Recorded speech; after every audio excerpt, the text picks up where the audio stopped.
आपके राष्ट्रीय, अंतर्राष्ट्रीय और खेल समाचारों पर। केरल सरकार ने मलयालम फिल्म इंडस्ट्री में महिलाओं के साथ हो रही शोषण की जांच के लिए एक विशेष जांच टीम का गठन किया है। इस टीम की अगुवाई इंस्पेक्टर जनरल स्पार्जन कुमार कर रहे हैं। एसआईटी उन आरोपों की जांच करेगी जिसमें शीर्ष कलाकारों पर शोषण और दुर्व्यवहार के आरोप लगे हैं।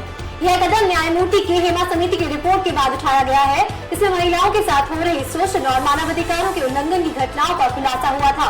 कांग्रेस सांसद रवदीप सिंह बिट्टू ने आरोप लगाया है कि विदेशों में कुछ लोग प्रधानमंत्री नरेंद्र मोदी के तीसरे कार्यालय को देखते हुए भारतीय रेलवे को बाधित करने की कोशिश कर रहे हैं। बिट्टू ने कहा है कि ये तत्व देश में अस्थिरता पैदा करने का प्रयास कर रहे हैं। सो पाउलो एयरपोर्ट पर फंसे सैकड़ों भारतीय जिन्हें अवैध प्रवासी होने के शक में रोका गया है, इस समस्या पर चर्चा करने के लिए भारतीय अधिकारी और ब्राजील के विदेश मंत्री मोरो विएरा के बीच बैठक हो सकती है। इन लोगों को कई कठिनाइयों का सामना करना पड़ रहा है। इस रिपोर्ट के आने के बाद दो प्रमुख हस्तियों ने अपने पद से इस्तीफा दे दिया है।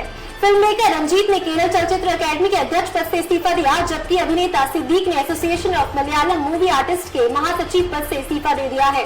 केंद्र सरकार की यूनिफाइड पेंशन स्कीम पर सेंट्रल ट्रेड यूनियंस ने मिलीजुली प्रतिक्रिया दी है। यूनियंस का कहना है कि वह इस योजना के बारीक विवरणों की प्रतीक्षा कर रहे हैं, जिसमें रिटायरमेंट पर मिलने वाली राशि, भविष्य में संशोधन और टैक्स लाभ शामिल है। यूनियंस अंतिम राय बनाने से पहले योजना के विवरणों को देखना चाहती है। भारत मौसम विभाग ने अगले 2-3 दिनों में मध्य प्रदेश, राजस्थान, गुजरात, गोवा और महाराष्ट्र में भारी से अत्यधिक भारी बारिश की चेतावनी दी है। पश्चिमी और दक्षिण पश्चिमी इलाकों में गहरे दबाव के चलते राजस्थान के दक्षिणी हिस्सों, गुजरात, सौराष्ट्र, कच्छ और पाकिस्तान तक बारिश की संभावना है।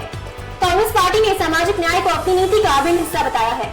पार्टी का कहना है कि यह कदम नरेंद्र मोदी सरकार की नौकरशाही में लेटरल एंट्री के जरिए मध्यम स्तर के अधिकारियों की नियुक्ति के प्रस्ताव के विरोध में उठाया गया है।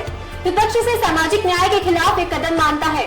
रक्षा मंत्री राजनाथ सिंह ने अमेरिका के अपने दौरे के दौरान एक यूएस नेवी सबमरीन टेस्टिंग सुविधा का दौरा किया। यह दौरा भारत और अमेरिका के बीच बढ़ते रक्षा सहयोग को दर्शाता है और दोनों देशों के बीच राजनीतिक साझेदारी को और मजबूत करने की दिशा में एक महत्वपूर्ण कदम है। गाजियाबाद के पास एक धनबाद जाने वाली ट्रेन के 10 डिब्बे इंजन और बाकी ट्रेन से अलग हो गए। हालांकि ट्रेन की गति कम होने के कारण कोई भी घायल नहीं हुआ।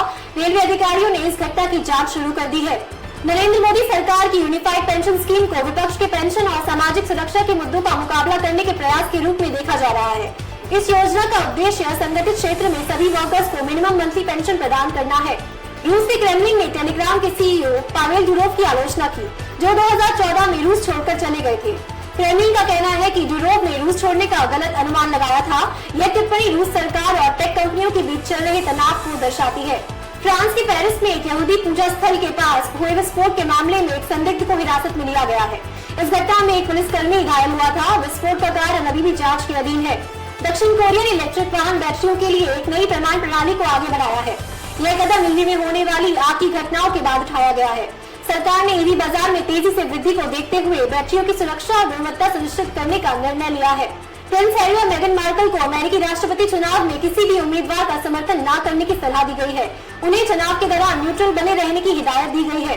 पाकिस्तान के सिंध और बलूचिस्तान प्रांतों में हुई 2 अलग-अलग बस दुर्घटनाओं में कम से कम 44 लोगों की मौत हो गई है। पहली दुर्घटना में एक बस ट्रक से टकरा गई, जिसमें 27 लोग मारे गए। दूसरी दुर्घटना में एक बस खाई में गिर गई, जिसमें 17 लोगों की जान चली गई। पाकिस्तान में सड़क सुरक्षा और बुनियादी ढांचे की समस्याएं एक लंबे समय से चिंता का विषय है।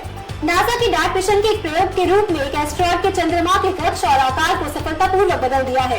यह मिशन संभावित खतरनाक एस्टेरॉयड्स को भविष्य में खत्म करने की तकनीक को प्रदर्शित करता है। बांग्लादेश ने पाकिस्तान के खिलाफ रावलपिंडी में अपना पहला टेस्ट मैच जीत कर इतिहास रच दिया है।